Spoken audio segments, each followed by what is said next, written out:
Well, welcome to Earlswood Baptist Church House Group yet again. It's the second week of Advent, and we're going to continue looking at the four great songs of praise in Luke's Gospel. And this week, it's the one we probably know best of all, Mary's song, the Magnificat. When we read Luke's Gospel, I think we realise that he's an extremely good historian, as well as a doctor, and probably a man of some intellect, as his Greek is excellent and he speaks much and writes much better Greek than a lot of the other New Testament writers, including Paul. He set himself the task of fully investigating the evidence for Jesus to give a thorough account for Theophilus. And indeed, I think we can say that he's written it for ourselves as well, that we might know the certainty of the things that we've been taught. We probably know Mary's story very well indeed from Christmases and more Christmases, but it's always worth another look at her in the Gospels and in Acts, as sometimes we discover new things and we have rather preconceived ideas. But here Mary's song is a natural reaction to meeting her cousin Elizabeth. Remember, as we said last week, it's a bit of a whole family story, the Gospel, really, with John the Baptist and Jesus, and then Jesus' brothers leading the church. Elizabeth tells Mary that her unborn child, John the Baptist, has leapt for joy at Mary's voice. Elizabeth realises that the blessing that she's received is very closely connected with that of Mary. She knows that they are both to be greatly used by God, and then replies, "Why am I so favoured that the mother of my Lord should come to me?" Let's read Luke chapter 1, 46 to 55.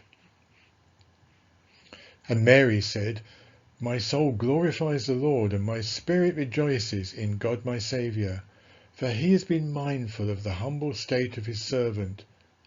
From now on all generations will call me blessed, for the Mighty One has done great things for me. Holy is his name. His mercy extends to those who fear him from generation to generation. He has performed mighty deeds with his arm. He has scattered those who are proud in their inmost thoughts. He has brought down rulers from their thrones, but has lifted up the humble. He has filled the hungry with good things, but has sent the rich away empty. He has helped his servant Israel, remembering to be merciful to Abraham and his descendants forever, just as he promised our ancestors." So we come on to just briefly think about this song, the Magnificat. Once again, the Magnificat is the beginning of the verses in Latin. And if we know our Old Testament well, we might remember that the Magnificat is very similar in form and content to Hannah's song in 1 Samuel 2, 1 to 10, celebrating the birth of Samuel. The song talks of salvation and God's blessing promised to Abraham for all nations. But perhaps it recognises that this blessing will only come from the defeat of evil. The Jewish people obviously thought this was going to be a physical defeat of the Romans. Jesus won that victory over evil on the cross. It does speak spiritually, but it also speaks socially and practically. And we might note how Jesus' Nazareth manifesto a few chapters later in Luke is very similar. I keep banging this point over, I think, but I do wonder whether Jesus must have learnt some very useful things from his mother Mary, and that's one reason why the teaching is so similar here. It's very much, isn't it, a song of revolution, and it's on three levels, perhaps both spiritual and practical. It targets pride, a moral revolution. William Barclay says that Christ enables a person to see themselves as they really are, and that's a death blow to pride. It targets the mighty and exalts the humble. It's a social revolution because it breaks through the human division of status and prestige and considers all people to be of equal value. And it's an economic revolution, isn't it? It targets the hungry rather than the rich. Rather than a society which encourages greed, a Christian society is one that considers the needs of all, which shares so that all might benefit. We might look at our own Western society and ask questions about it on that basis.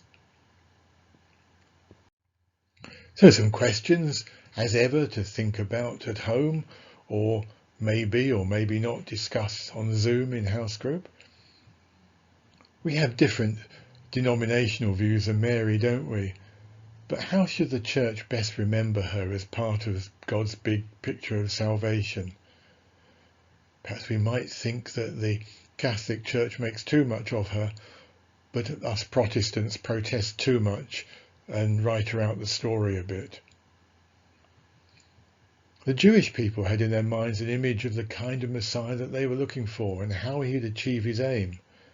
How guilty are we sometimes of trying to tell God what to do or conform to our image rather than see his actions as Mary does.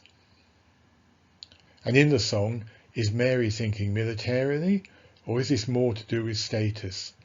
And in what way does Jesus feed the hungry and send the rich away empty? William Barclay again suggests that there's more than a hint of revolution in Mary's song. Is it right to think of Christianity in this way? And if so, how should that be reflected in our lives? And of course, as ever, are there any of Mary's words that speak particularly to you as you watch this little video? Well, I hope that provokes some thought and discussion, and we'll see you next week for the next song.